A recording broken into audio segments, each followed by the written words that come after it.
I'm in there. We recently launched a demo for our game Earthlings. It's a weird little colony sim with a special twist because there's an alien in ancient times visiting Earth and he's pretending to be your god, so you have to build crazy and absurd monuments to please him.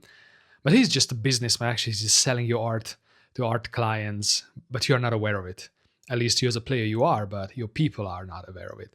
So we just launched a demo for it, and I wanted to talk about the experience. So more than 1,000 people added it to their library, which is cool. I think it's 1,200-ish something, maybe a bit higher than since.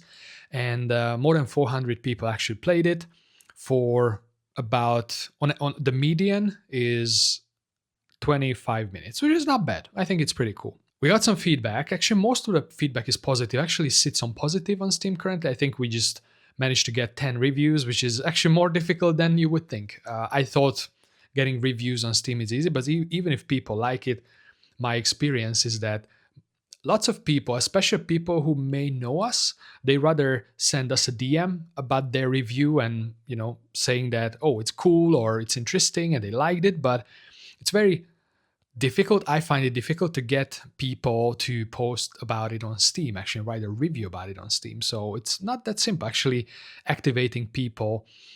It's a bit more challenging than I thought, because then it's on them, right? They have to be active. It's not me anymore.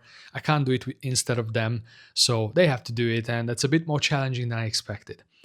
But regardless, we got some solid feedback. Our wish lists are growing, so that's a really, really cool sign. It kind of resurrected our almost dead Steam page, so it's pretty cool. What I wanted to just talk about is how we handle feedback, especially feedback that is constructive criticism, let's put it that way, or something that people don't like. So I had the pleasure of working 10 plus years in enterprise softwares, and out of that, I spent 6 years as a product manager. So like majority of my work was around gathering feedback and listening to people telling me what they don't like about the product or what they miss in the product. So I'm not entirely new to this, and it was very, very familiar now, right? So now we are at the point where we have a game out, we have a demo of the game out, and now we are getting feedback. It was a bit difficult to actually track down all the feedback because we posted it in Facebook groups, on Reddit, on various Discords, and we posted about it on TikTok and whatnot, right? So, and the interesting part is that people will leave feedback in random places. It's not that they all come into the Discord to leave their feedback or come to the Steam page to leave their feedback. So we really had to, I was monitoring every single front where feedback could be found. So that was a bit tiring, to be honest. I wasn't prepared for that. So maybe for you who already maybe released the demo, this is nothing new, but for me this was new, that okay, it's not really a nicely centralized and organized data, right? It's actually a bit hectic to just pay attention. And yeah, and even creators started to cover the game, which was really, really cool. Actually, that was the most important. That's what really helped us with the visibility of the game, and that made our wishlist grow significantly. And we garnered about 1,000, in case you're interested. And that's within about 2 weeks, which is not bad. I know it could be better. I know our game is not yet viral, but it's pretty cool. So, and the streamers also made comments during the gameplay, so it was very well worth watching the entire coverage. And also people commented under those videos. So yeah, there were like several places where there were comments coming in.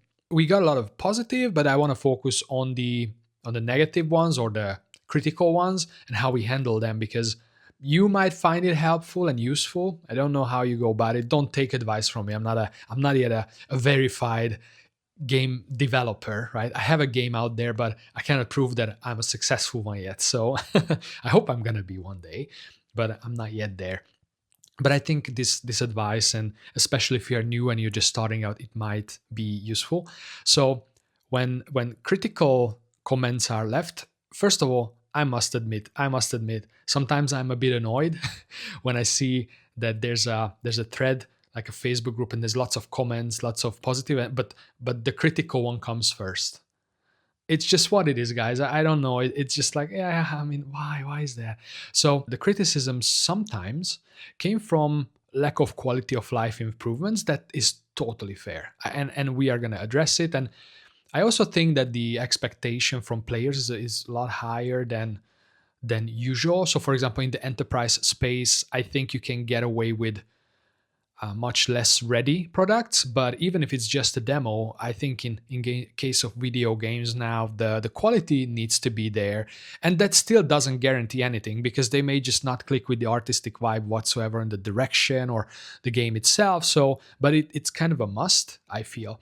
And even if you put in the effort of making the graphics look nice, make the game sound really great, people just won't care about it. They just kind of take it as a default, right?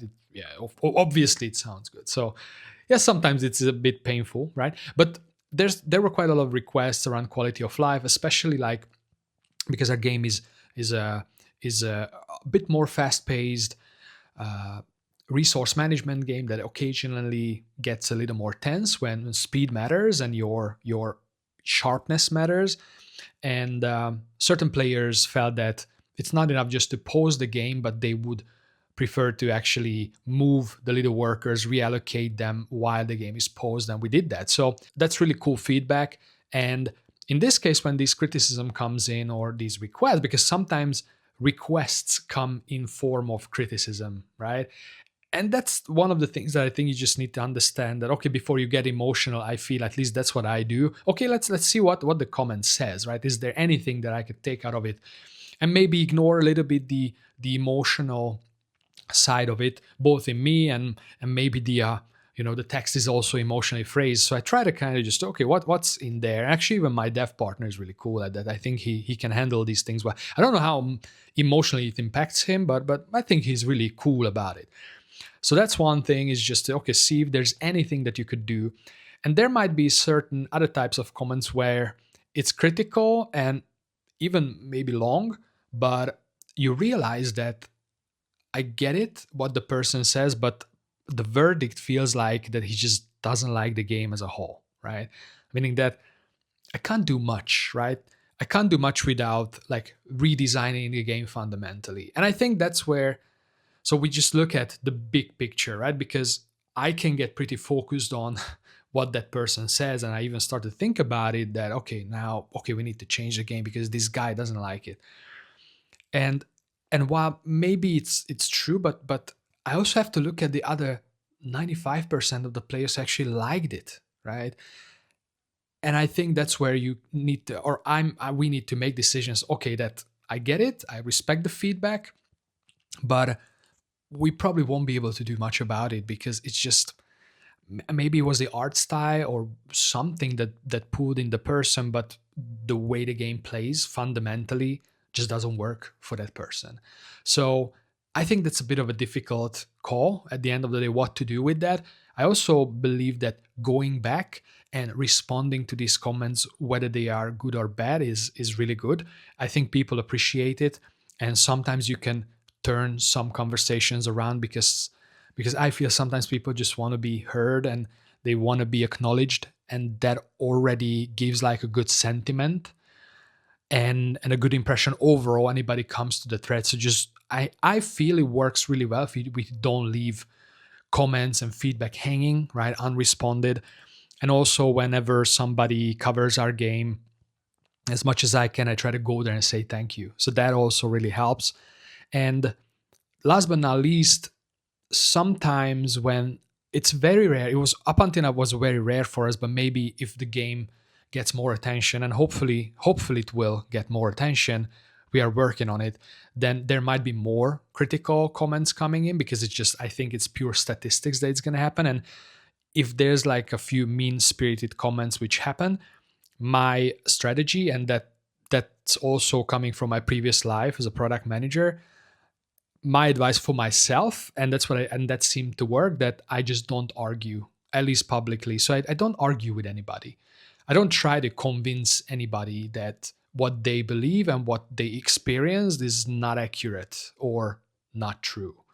So because sometimes I could, and I have the urge to kind of go back and explain and make points about every single thing that they do, that they mentioned, but I feel it's a very good strategy.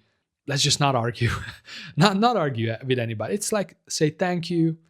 Okay, we will certainly consider the feedback, great feedback, and we understand. We hope, regardless of your experience, it was more like largely was a good experience and not a bad one, stuff like that. But just close it, especially if you feel that your verdict is that you can't do much about it. Then probably just say thank you politely and that's it. But even if you feel that some of it is just mean spirited, or they just want to get their few minutes of fame or whatever, a few seconds of fame, then I think it's just better to move on. At least that's what I do, and hope that that's helpful. And we just keep spreading the word about the demo as much as we can. I do it actually here too. Obviously, that's not the main purpose of this video. This is just sharing my experience, because I rarely see these steps explained in other videos, like how it feels and what they do and what are the small tactics that people do. So I was thinking that maybe I'm just gonna share these experiences as we go through releasing our first game. So yeah, that was it. So that's how we handle feedback on our demo, and we will keep working on it, and we are patching it. If anybody finds a ugly bug, which they did, then we try to be really fast and just patch it, so it's not blocking people anymore. So yeah, and we already went into the trap of like very fast fixing something, but the build export somehow glitched out, and we actually introduced another bug. So we rolled it back, fixed both, and then went back. So that happens too. So we are doing this for the first time, and I hope for the second time, if we survive as a tiny team of game devs, our first game's launch, and if it's not gonna be like a total disaster, then I hope for the next time we will be better. So yeah, but that's it. That's the quick update on our demo, and in case you like what I showed you here and what I talked about, then please give it a shot, of course, and wishlist it, of course. Like, I have to say it everywhere. So yeah, wishlist. I'm gonna have like a wishlist Earthlings t-shirt probably. All right, so see you in the next one. Bye.